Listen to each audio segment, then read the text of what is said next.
Bueno, como mencioné anteriormente, vamos a continuar en nuestro estudio en Filipenses capítulo 3, ¿ok? Entonces vamos a comenzar leyendo, dice: por lo demás, hermanos míos, regocíjense en el Señor. Y ya hemos hablado de que Pablo estaba escribiendo esta carta a los filipenses. ¿Y dónde estaba Pablo? ¿En qué lugar? ¿No? ¿En qué estado? Preguntaron. Estaba en la cárcel, ¿no? Estaba en la cárcel. Y esta es la carta a los filipenses. ¿Y qué pasó cuando él estaba en Filipos? ¿Qué le hicieron?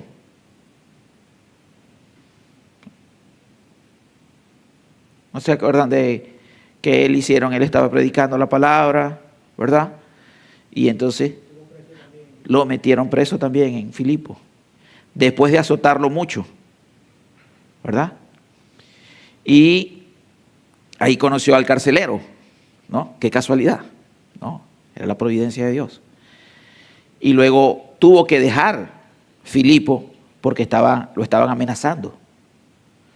Entonces, otra vez el apóstol dice: regocíjense, ¿no? Él podía dar fe en su vida de que él experimentaba el gozo del Señor. Y se ha mencionado anteriormente que al menos hay 16 referencias, ¿no?, del gozo en la carta a los filipenses. Y él estaba preso. Y como dice en el capítulo 1, que todas estas circunstancias han servido para la propagación del Evangelio, ¿no? Entonces, sin duda, los planes del Señor son extraños, son senderos misteriosos, ¿no? O cuando él iba a predicar en Asia, y el Espíritu Santo dice que no prediques aquí, ve a Macedonia, ¿no? Entonces, el Señor, de una u otra manera, está usando a Pablo según los propósitos del Señor, según la voluntad del Señor. Y habían pasado aproximadamente 10 años en el momento en que él estuvo en Filipos y cuando él escribe esta carta. Y él estaba allí, no lo recordaba, pero tampoco ellos lo recordaban a Pablo, ¿no? Entonces había una buena relación. Y ellos, al querer enterarse de Pablo, qué ánimo, ¿no? Regocíjense en el Señor, gócense en el Señor. Y así comienza, viene hablando y dice: por lo demás, además de esto, de lo que he hablado, hermanos míos, regocíjense en el Señor. Y dice: a mí no me es molesto escribirle otra vez lo mismo. Y para ustedes es motivo de seguridad. El apóstol vuelve a repetirle las cosas, ¿no? Y él dice que mientras él esté en su cuerpo, él está ahí tratando de estimularles. Pedro dice: también considero justo, en 2 de Pedro 1, que mientras esté en este cuerpo, el estimularlos, recordándole estas cosas, sabiendo que mi separación del cuerpo terrenal es inminente, dice Pedro, tal como me lo ha declarado nuestro Señor Jesucristo. Además, yo procuraré con diligencia que en todo tiempo, después de mi partida, ustedes puedan recordar estas cosas. Y qué insistencia de los apóstoles en recordarnos, que nos acordemos de las cosas. Y uno de los principios básicos en la educación es la repetición, repetición, repetición, repetición. Estudia, estudia, estudia. Y uno de los principios básicos en nuestra vida es buscar del Señor, buscar. La mayoría de veces que cuando nos congregamos, ¿cuáles son las exhortaciones? Busquemos. Nos exhortan los hermanos. Y uno dice: pero qué fastidioso. Pero ¿sabes lo peor?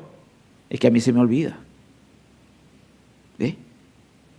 Los hermanos pueden ser fastidiosos, pero yo soy olvidadizo. Y el Señor me dice: mira, haz esto. Y sí, igual no lo hago. ¿Ve?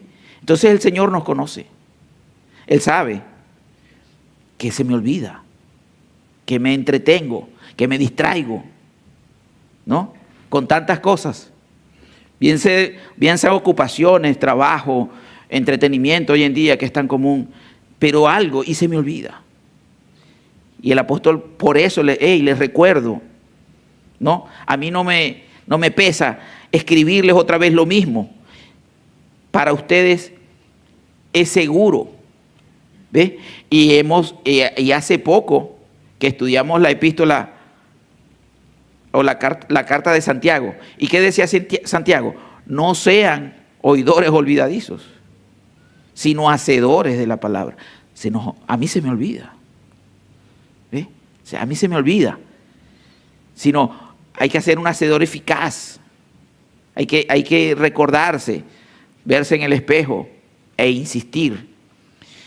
Y el apóstol dice, para ustedes es seguro, ¿no? Y los israelitas siempre estaban rogando, y hoy día todavía los judíos rezan el Shema, ¿no? Que es como, Señor, alza, Señor, sobre nosotros la luz de tu rostro. Eso lo rezan creo que 3 veces al día, ¿no? Y es la manera de mantenernos allí, y es la manera de mantenernos seguros, es tratar de estar cerca del Señor, porque se me olvida. El salmista dice, en paz me acostaré y asimismo dormiré, porque solo tú, Señor, me haces vivir seguro. La otra versión dice, me haces vivir confiado, ¿no? Pero la nueva versión dice, me haces vivir seguro. Y el proverbista dice, el que me escucha vivirá seguro y descansará sin temor al mal. Entonces, no. Yo tratar de no ser olvidadizo, tratar de insistir como el Señor insiste con nosotros. ¿Ve? Esa es una de las cosas más maravillosas que tiene el Señor entre tantas cosas. Que Él es insistente, Él es perdonador e insiste a pesar de mi resistencia y a pesar de mi infidelidad. Él me insiste y eso es bueno, muy bueno. Entonces, y Él les dice, cuídense de estos perros, de esos perros, cuídense de los malos obreros, cuídense de la falsa circuncisión. En el Filipos, al igual que en muchas provincias del Imperio Romano donde se habían presentado Pablo predicando el Evangelio, también estaban otras ideas. Y hemos hablado de los judaizantes primeramente. Recuerden que Pablo siempre llegaba. En el caso de Filipos, Pablo no llega a la sinagoga, porque no hay sinagoga. Porque era una provincia romana. No había... Bueno, en muchas provincias romanas había sinagoga, pero en Filipos no había sinagoga. Pero él siempre llegaba a la sinagoga. Les decía, mire, ustedes hemos estado esperando al Mesías, ya el Mesías vino, aquí está Cristo, ¿verdad? Entonces los judaizantes, que eran algunos, un enredo que decía, mira, tú crees en Cristo, pero tienes que cumplir la ley. Tú eres en Cristo, pero tienes que circuncidarte. Empezaron a mezclar, a distorsionar, ¿no? Muchas veces las enseñanzas que el apóstol Pablo impartía. Y él le dice, tengan cuidado de estos, los llama, algunos dicen que cuando cuídense de esos perros, wow, ¿no? Tal vez dicen que los judíos miraban a los gentiles como perros, ¿ve? Como personas indignas, porque lamentablemente pues ellos, aún hoy en día, en la sociedad actual, los judíos se creen superiores a todos los demás porque son el pueblo escogido por Dios, qué maravilla, pero Dios no se agrada de alguien que humilla a los demás. Entonces esa misma actitud que tienen hoy en día, la tenían en los tiempos del apóstol Pablo, y entonces ellos menospreciaban a los demás y los trataban como perros. Ahora Pablo, como devolviéndole el favor, le dice, cuídense de esos perros, ¿no? Porque están ahí discriminando. Cuídense de los malos obreros, ¿no? Cuídense de la falsa circuncisión. La falsa circuncisión. ¿Y qué nos dice el mismo Señor Jesús? Dice que se levantarán muchos falsos profetas y a muchos engañarán. Obreros fraudulentos, ¿verdad? Que se disfrazarán como apóstoles de Cristo, dice Pablo. Y no es de extrañar, pues aún Satanás se disfraza como ángel de luz. Por tanto, no es de sorprender que sus servidores también se disfracen como servidores de justicia, cuyo fin será conforme a sus obras. Y bueno, hoy en día abunda, ¿no?, este tipo de personas que uno, cuando hoy una de las cosas que me parecen bastante buenas, o me parece bien de las redes sociales, que uno puede ver tanta gente y uno dice, wow, o sea, muchos los ponen ahí los videos como para desenmascararlos, asumo yo. Y está bien, ¿no? Cuando tú los escuchas hablar de todo menos de Dios. Y uno dice, ¿cómo es posible que existan estas personas, no? Y uno dice, pero es que ya va, cuando Pablo estaba también existían. Y el mismo Señor Jesús le dicen en Mateo 24, entonces si alguien les dice, mire, aquí está el Cristo, o allí está, no lo crean, porque se levantarán falsos cristos y falsos profetas y mostrarán grandes prodigios y señales para engañar, de ser posible, aún a los escogidos. El mismo Señor nos advierte y pues lamentablemente es como un poco triste pero normal, ¿no?, que exista ese tipo de personas que solamente están tratando de satisfacerse a sí mismos, ¿no? Y esta falsa circuncisión eran estos judaizantes. La idea de los judaizantes era decir, mira, está bien Cristo es el Mesías, pero tú tienes que seguir la ley. Tú tienes que, como mencioné anteriormente, circuncidarte. Tú tienes que guardar el sábado, ¿no? A tal grado que se presenta la disputa en Hechos capítulo 15, ¿no?, donde hay una serie de judaizantes y Pablo, aprovechando que está en Jerusalén, se reúne con los líderes de Jerusalén. Y Pedro se levanta y dice, si nosotros no pudimos llevar este yugo, ¿cómo pretendemos ahora que los gentiles lo lleven? Pero los judaizantes querían mezclar, hacer una mezcla. No, ok, es Cristo más la ley.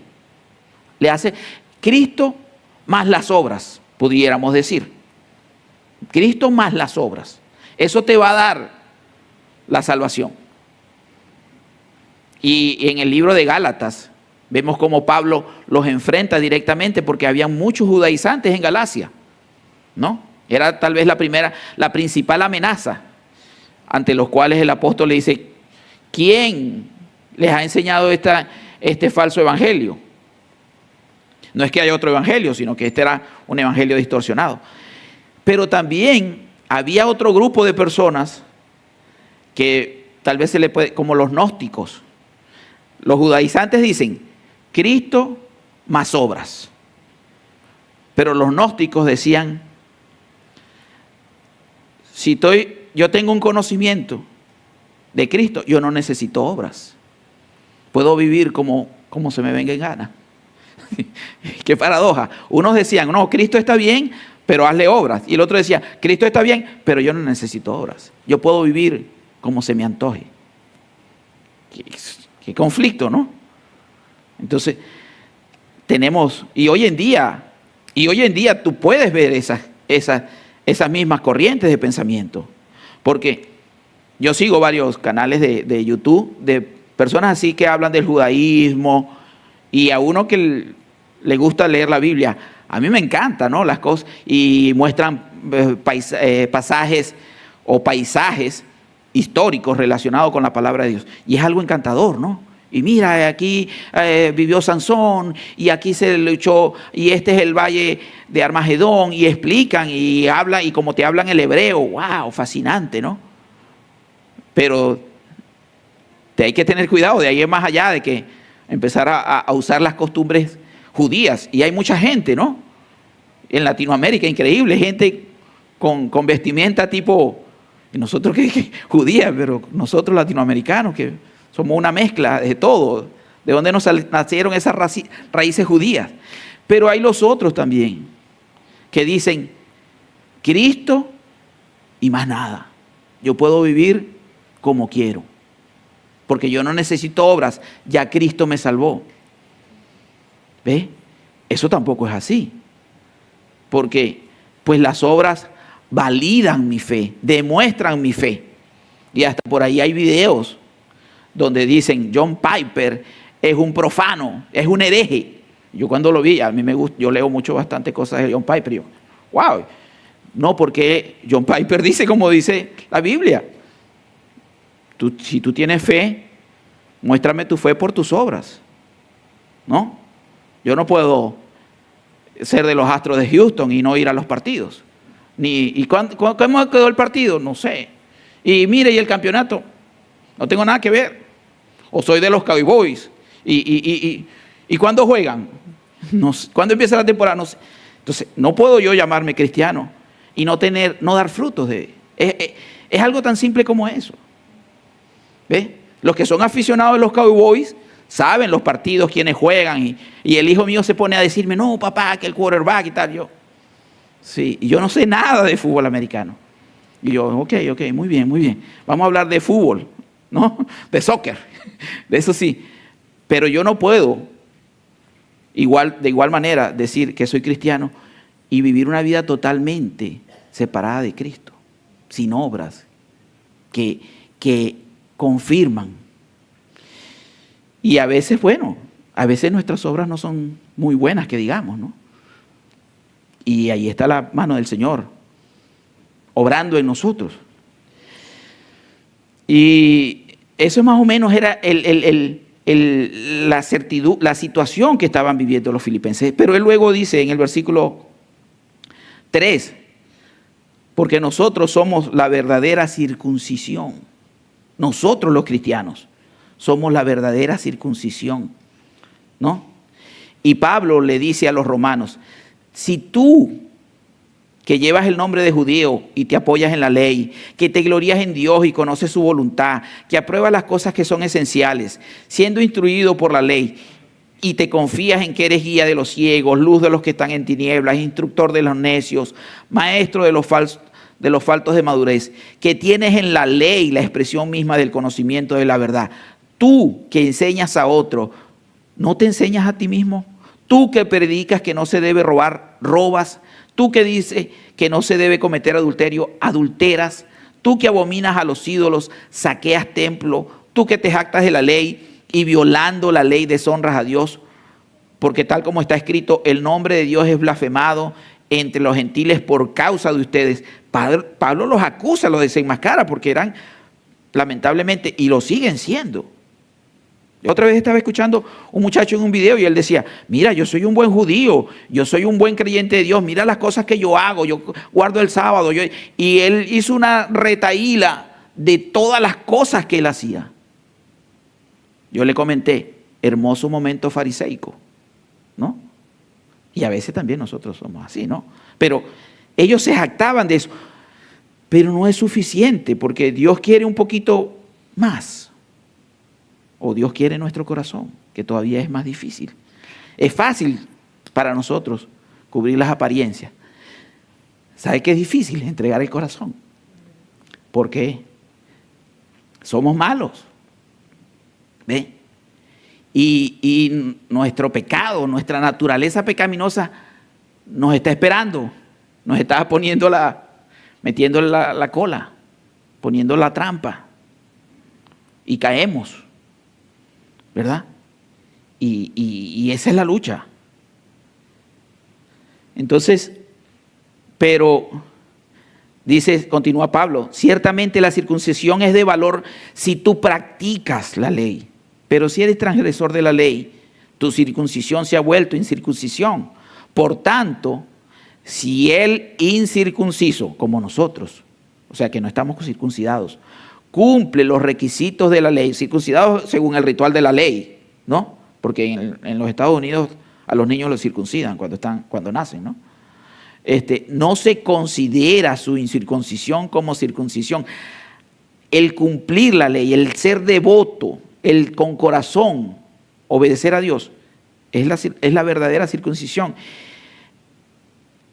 El que es físicamente incircunciso y guarda la ley, te juzgará a ti. Porque no es judío el que lo es exteriormente, ni la circuncisión es la externa, en la carne. Es judío el que lo es interiormente. Y la circuncisión es la del corazón, por el Espíritu. Eso lo dice el apóstol Pablo en Romanos. ¿Ve? No es algo que tú pudieras, oye, pero qué argumento tan bien llevado a cabo y tan lógico y tan claro. Bueno, eso está en la Biblia. No fue resultado de ningún análisis externo. Y era uno de los problemas que se presentaban en los primeros tiempos de la iglesia. Y luego dice, porque nosotros somos la verdadera circuncisión. Y aquí hay unas características que debe practicar el verdadero circunciso de corazón, que adoramos en el Espíritu de Dios. Primero que nada, adorar en el Espíritu de Dios. ¿Y qué es adorar en el Espíritu de Dios? Cuando el Señor se consigue con la samaritana, ¿verdad?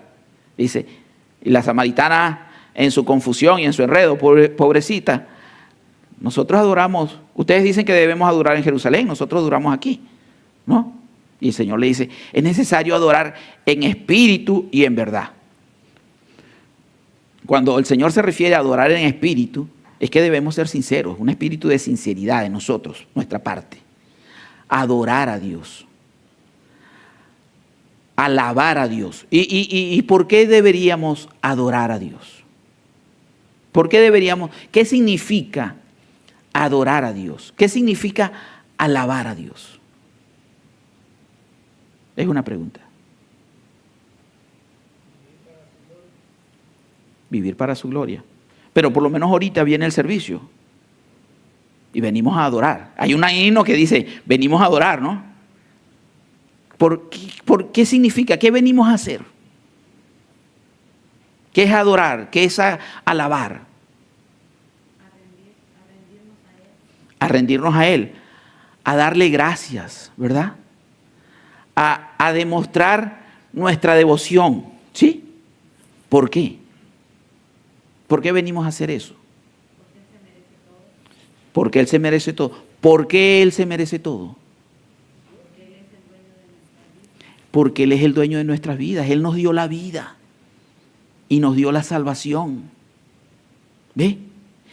Y adorar, solamente se puede adorar lo que se ama.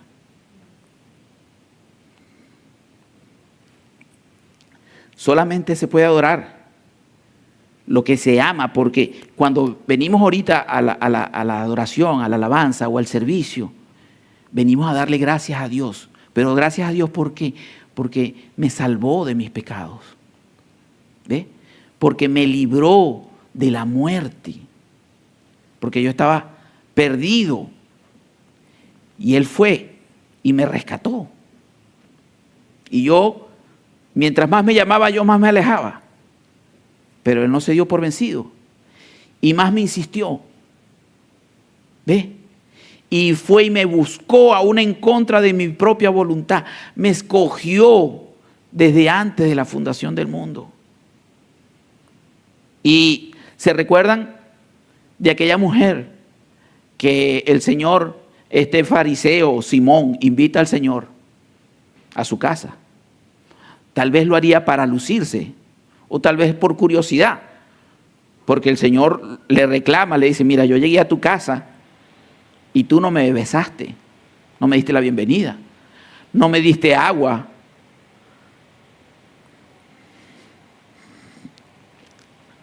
para lavar los pies. Y llega la mujer, que era pecadora, y dice Simón, si este fuese profeta, si el Señor Jesús fuese profeta, supiera a quién lo está tocando. ¿Cómo te va los judíos tocar a un pecador, tocar a lo inmundo? No, eso era imposible para ellos. Y llegó aquella mujer y los judíos se sentaban en una manera muy extraña, ¿no? No es como nosotros nos sentamos en sillas, sino era como semiacostados, ¿no? Y los pies quedaban en la parte de atrás. Y aquella mujer llega.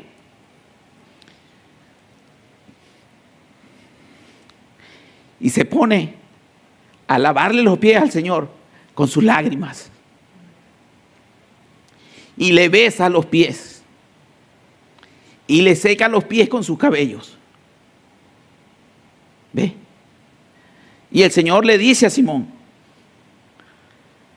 si alguien debe 500 denarios y le son perdonados, y alguien debe 50 denarios y le son perdonados, ¿quién ama más? Y Simón responde, muy bien, el que le perdonaron más. Pero yo pregunto, ¿será que el Señor me perdonó poco a mí? ¿Será que el Señor nos ha perdonado poco? ¿Será que el Señor nos perdonó 50 denarios? ¿Ve? Entonces, eso es amar al Señor. Pero a veces no. Yo casi nunca lo amo. ¿Ve? Entonces, ¿qué le puedo decir yo al Señor? Porque es fácil venir y hacer la adoración. Y es fácil venir y hacer la alabanza cuando yo estoy amando al Señor. Es fácil, se hace fácil. Porque es mi devoción, me sale.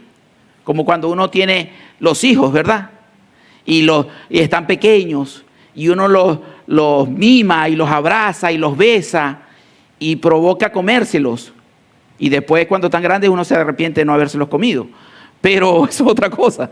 Pero cuando uno está ahí con esos niños, ahí adorándolos propiamente, ¿verdad? Porque los ama.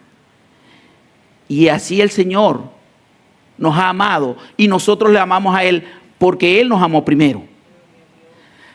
Pero a veces yo no, o la mayoría del tiempo yo no le amo. O la mayoría del tiempo vengo y tengo mi mente en otra cosa. O la mayoría del tiempo vengo, ay, qué fastidio, tengo que cumplir.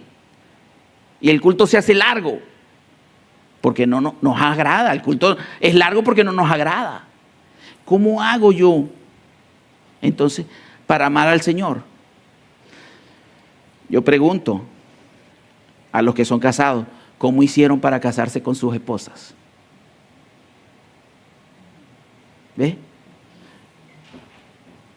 Por supuesto, hubo una atracción, ¿verdad? Y luego empezamos a establecer una relación. Y vamos a conocernos. Y vamos a hablar. Y cuáles son tus gustos. Y cuáles son los míos. ¿Y cómo conozco yo al Señor? ¿Cómo establezco yo esa relación con el Señor? Por medio de su palabra. Y voy a decir algo de mi persona, pero no para ser ejemplo, sino para ser el contraejemplo. Mi esposa vivía a 30 minutos de donde yo vivía, en otro pueblo. Y pues me salía muy caro el teléfono. O no tanto por salir muy caro el teléfono, sino que pues me gustaba. Entonces, pero la mamá de ella, como somos viejos, la mamá de ella no me dejaba ir todos los días a su casa. Entonces yo me iba en mi carro. Creo que podía ir 2 veces a la semana o una vez a la semana. Pero yo me iba en la noche. Y como a 3-4 cuadras me paraba. Y había un teléfono. Y yo la llamaba de ahí, de ese teléfono, un teléfono público. ¿Se acuerdan los monederos, no? Son cosas que ninguno de los muchachos va a entender. Pero bueno, con una monedita uno llamaba. Y estaba ahí 1 hora, 1 hora y media hablando con mi esposa. Conociéndonos. Y yo luego terminaba la llamada y entonces yo pasaba por el frente de su casa. Y la saludaba. Pero yo no soy así con el Señor. No tengo esa devoción. Y eso es lo que el Señor pide de mí. Y se me olvida, como dice el apóstol. Entonces, esa es la manera que el Señor me dice que yo lo puedo llegar a conocer. Aquí está el Señor. Entonces los gnósticos y los místicos de hoy en día te dicen que vamos a tener un encuentro especial para conocer a Dios y vamos a hacer una serie de reuniones donde Él tiene una capacidad de hacerte conocer a Dios. No lo necesitamos. Aquí está la palabra de Dios. Y claro, y a veces, y entonces yo leo, pero a veces no me... Entonces le tengo que orar al Señor. Señor, hazme amarte. Hazme ver las maravillas de tu ley. ¿Ve? Que esté yo deleitándome en la palabra, conociendo al Señor en la palabra. ¿Ve? Y no es fácil, pero vale la pena, ¿no? Porque Él dio la vida por mí y Él me rescató, porque para Él yo valí la pena. Entonces vale la pena que yo haga el esfuerzo, porque no es algo que de paso que es un esfuerzo que a mí me nace. En mí no está la capacidad de amar a Dios. Lamentablemente en mí está la capacidad de pecar, porque es mi naturaleza. Yo no puedo amar a Dios por mis propios medios, pero Él me da de su espíritu.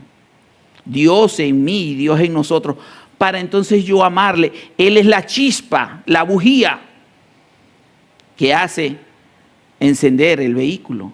Esa es la chispa. El mismo Espíritu Santo me impulsa, me lleva a querer conocerle. Pero es un proceso en el cual yo debo participar, porque si no seríamos robots, ¿verdad? Porque la gente pregunta comúnmente, ¿y por qué Dios no designó que la gente le obedezca? Y bueno, pues seríamos robots. Y yo sería un robot con mi esposa y ustedes un robot con las de ustedes, en sus relaciones. Porque cuando uno le presenta un obsequio a la esposa, uno no le dice, te compré esto porque es mi deber como esposo. Ahí perdió usted el dinero. La esposa se va a poner más brava, ¿verdad? O sea, lo cumpliste, me lo regalaste por cumplir. Sí, eso no es lo que nuestras esposas quieren oír de nosotros. Y eso no es lo que Dios quiere oír de mí. Una obligación. No, Dios quiere mi devoción, mi corazón. Y Él me impulsa con su espíritu para que yo le entregue esa devoción, ese amor que Él va generando en mí. ¿Ve? Es complicado, pero es la obra del Señor en mí. Les recomiendo, hay un hermano, el argentino Tranchini, tiene una página web que se llama Cambios Profundos. Y él tiene unos devocionales de audio, ¿no? Pero el devocional número 17 habla sobre el amor de Dios, sobre cómo cultivar el amor de Dios, cómo pedirle al Señor, obra en mí. ¿Ve? Porque no está en mí amarle. No está en mí. Y es una lucha. Y mucha gente dice, no, los evangélicos son unos hipócritas. Porque dicen una cosa, pero practican otra. Y yo pues no quisiera, no somos hipócritas. Lo que pasa es que lamentablemente no llegamos al estándar que el Señor quiere de nosotros. ¿Ve? Yo tengo que reconocer, y todos, ante las personas que no conocen a Cristo, y ante los mismos hermanos, yo no llego al estándar que dice sed imitadores de mí como yo de Cristo. Cuando yo me comparo con otras personas, y además que nunca me voy a comparar con alguien que sea mejor que yo, siempre yo busco compararme con alguien que sea en algún aspecto inferior a mí, para yo sobresalir. Pero ¿cómo me comparo yo con el Señor Jesús? Entonces, nosotros como cristianos, el Señor Jesús es el modelo. Él es el parámetro, pero el parámetro está alto. Y muchas veces, con razón, la gente dice, no, pero usted es un hipócrita porque usted no hace lo que dice la Biblia. Y a veces sí, y perdón. Y bueno, vamos a entonces buscar al Señor para mejorar eso. Y pasa mucho tiempo a veces, pero el Señor está ahí siempre dispuesto. Luego, dice en el versículo 3, dice, y no, porque somos la verdadera circuncisión que adoramos en el Espíritu de Dios y nos gloriamos en Cristo Jesús. Nos gloriamos en Cristo Jesús. Solo a Dios sea la gloria. Esta obra que el Señor quiere hacer en mí y quiere hacer en cada uno de nosotros es porque es gloria a Dios. O sea, es porque Él así lo quiere. Es algo que le pertenece y le nace a Él. Él así lo decidió. No hay en mí ninguna voluntad primaria o principal de querer glorificar a Dios. Hay algo que se llama el Catecismo Menor de Westminster, ¿no? Y ahí es cuando uno tiene que ponerse a preguntar, no se preguntó, ¿y qué es el Catecismo Menor de Westminster? Bueno, los hermanos en Westminster, Inglaterra, se reunieron una vez para tratar de unificar las cosas que creían, ¿no? Entonces, luego de varios años de concilios y poniéndose de acuerdo grandes teólogos, llegaron al Catecismo Mayor y al Catecismo Menor. El Catecismo Mayor es un poquito más profundo, más en el área teológica, y el Catecismo Menor es como para más sencillo. Dice para principiantes, dice la definición como tal. El primer punto del Catecismo Menor de Westminster es: ¿cuál es el fin principal de la existencia del hombre? Ese es el primer punto. Y la respuesta es: el fin principal de la existencia del hombre es glorificar a Dios y gozar de Él para siempre. Ese es el fin principal del hombre. Mi vida tiene razón de ser porque Dios quiere que yo le glorifique. No lo necesita Dios. Dios no necesita de nuestra alabanza ni adoración, porque Él per se tiene gloria. Pero cuando Él me da la vida y cuando yo veo las maravillosas cosas que Él ha hecho en mi vida, pues le glorifico.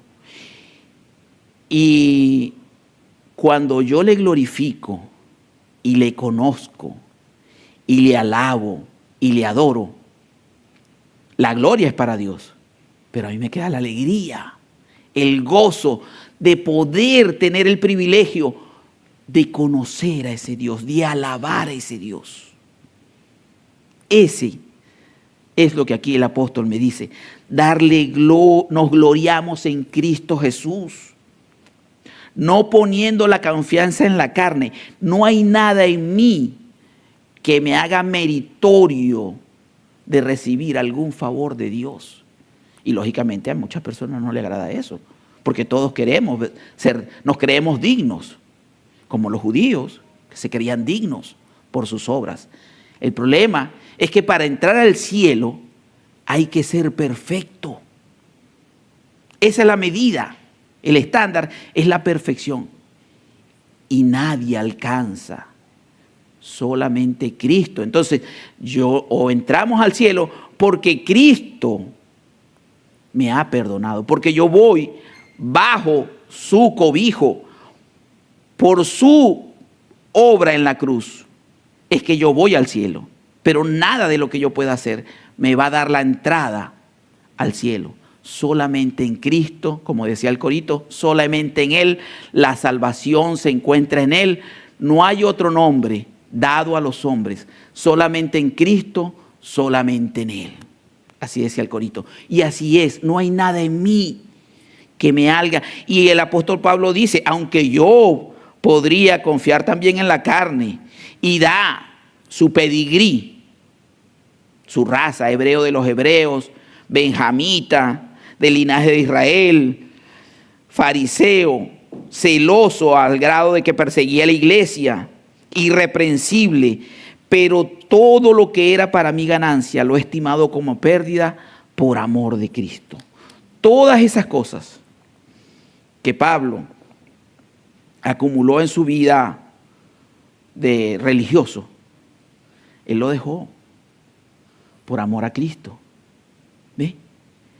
El hombre que va y consigue un tesoro, vende todo lo que tiene y va y compra el terreno donde está el tesoro.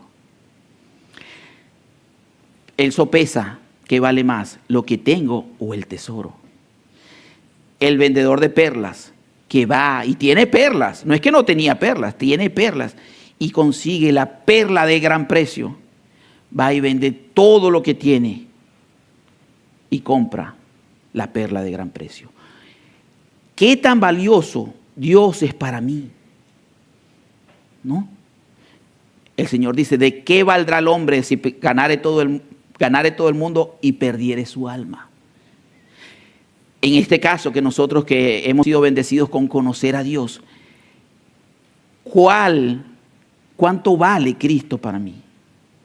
¿En qué escala de valores? Uno tiene una escala de valores, ¿no? Y entonces dice, bueno, esto es lo más importante. Mi familia, mi esposa, mis hijos, mi trabajo, mi casa, mi carro. Las cosas que poseo. Que esas cosas no me posean a mí, que yo las posea a ellas. ¿Ve? Pero ¿cómo está mi escala de valores con Dios? ¿Dónde está Dios en esa escala de valores? ¿Ve? ¿Cómo está? Y a veces no, muchas veces no está de primer lugar Dios, porque si no, yo actuaría en correspondencia. Lo más importante para mí, lo que ocupa el primer lugar, a eso le doy mi devoción. Le estoy dando mi devoción, el primer lugar, al Señor. Entonces,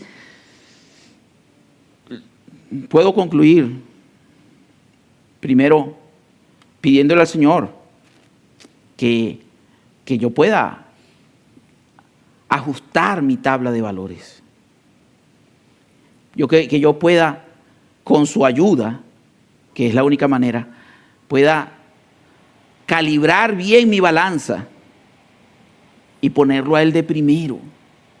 Señor, obra en mí para que tú seas primero, para que tu nombre, para que yo te adore con mi vida y que te glorifique. Eso es ¿por qué? Porque Él me salvó. Y los que no son salvos, que están escuchando hoy acá, el Señor decía otro, yo de muchacho me aprendí varios coros. Tú dejaste tu trono y corona por mí para venir a Belén a nacer. Pero a ti ni siquiera pudiste entrar en un mesón, sino que en pesebre lo hicieron nacer. Acepta ese Cristo que dejó la cruz, el cielo, para venir por la cruz, para darme salvación a mí y a ti. Es la única manera de ser salvo. A los que somos creyentes, refresquemos la pasión por el Señor. Señor, dame esa pasión, dame amarte. ¿Ve? En oración, leyendo la palabra, haciendo la devoción al Señor, buscando la manera de acercarme al Señor. Acercaos a Dios y Él se acercará a vosotros. Y a los que no le conocen, Él es el buen pastor. El buen pastor su vida da por las ovejas. Oremos. Padre, gracias te damos en esta tarde que podemos estar delante de tu presencia. Gracias, Señor, porque tú te has dado a conocer a nosotros. Tú, las cosas que escondiste de los sabios y de los entendidos, nos las has dado a conocer a hombres comunes y corrientes, indignos de cualquier favor. Pero tu amor sobrepasa todo entendimiento. También queremos pedirte que podamos entonces conocer más de ese amor y poner nuestras vidas a tus pies.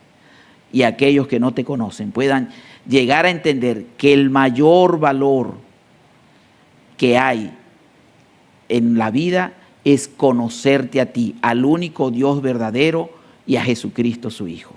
Esto te lo pedimos en el nombre de tu amado Hijo Jesucristo. Amén.